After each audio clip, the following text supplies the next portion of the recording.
கோவை கரும்புக்கடை பகுதியில் அடிப்படை வசதிகள் இல்லாததால் அப்பகுதி மக்கள் கடும் அவதிக்கு ஆளாகியுள்ளனர். வீடுகளை காலி செய்துவிட்டு பலர் வேறு இடங்களுக்கு குடிபெயரும் நிலையும் ஏற்பட்டுள்ளது.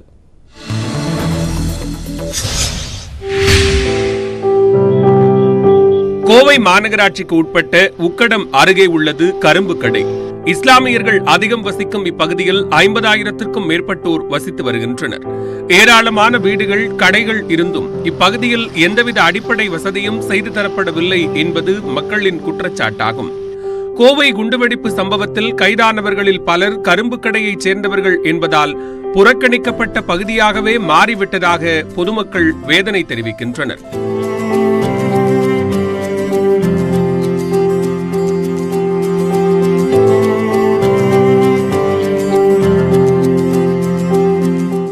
பேங்க்கு, பாதாள சாக்கடைன்னு அந்த மாதிரியான வளர்ச்சிகள் மிக அசுர வேகத்தில் போனாலும் கூட அதிலிருந்து 1/2 கிலோமீட்டர் பக்கத்தில் இருக்கக்கூடிய 1 கிலோமீட்டர் பக்கத்தில் இருக்கக்கூடிய இந்த பகுதிகளில் அடிப்படை வசதிகள் என்பது மிகப்பெரிய ஒரு கேள்விக்குறியாக இருக்குது. எத்தனையோ நபர்கள் இந்த இடத்துல வாழ்வதற்கு தகுதி இல்லாத ஒரு பகுதியாக நினைச்சு பல நபர்கள் இங்கே குடிபெயர்ந்துட்டு இருக்கக்கூடிய விவகாரமாக இருக்காங்க.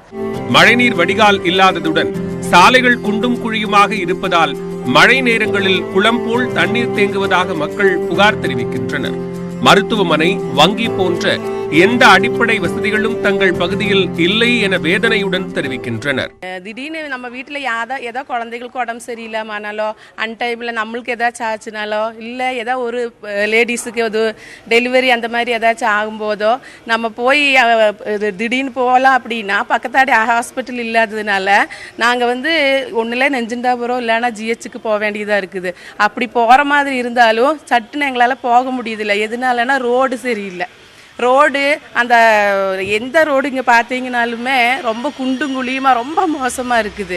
பல ஆண்டுகளாக அதிகாரிகளிடம் கோரிக்கை மனுக்களை அளித்தும் இதுவரை எந்த நடவடிக்கையும் எடுக்கப்படவில்லை என்று தெரிவிக்கும் கரும்புக்கடை வாசிகள் இனியாவது தங்கள் பகுதி மீது தனி கவனம் செலுத்தி குழந்தைகள் விளையாடுவதற்கு பூங்கா, நூலகம் போன்றவை அமைத்து தர வேண்டும் என்று வலியுறுத்தியுள்ளனர். கொரோனா காலகட்டத்தில் நிறைய பேருக்கு பிஸ்னஸ் லாஸ் ஆனதுனால டிப்ரெஷன் அந்த மாதிரி பல பிரச்சனைகள் இருக்குது. அப்போ எங்கள் குழந்தைகளுக்கு ஒரு என்டர்டெயின்மெண்ட் பண்ணுறதுக்காக இங்கே ஒரு இடவசதி கிடையாது. நாங்கள் எங்கள் குழந்தைங்கள பார்க்குக்கோ எங்கேயாச்சும் கூட்டிகிட்டு போகிறோம். இங்கேருந்து 10-20 கிலோமீட்டர் வெளியே போனால் தான் எங்களால் முடியுது. கோவையில் ஸ்மார்ட் சிட்டி பணிகள் நடைபெற்று வரும் நிலையில் கரும்புக்கடை பகுதியிலும் அடிப்படை வசதிகளை செய்து தர வேண்டும் என்பதே அப்பகுதி மக்களின் கோரிக்கையாகும்.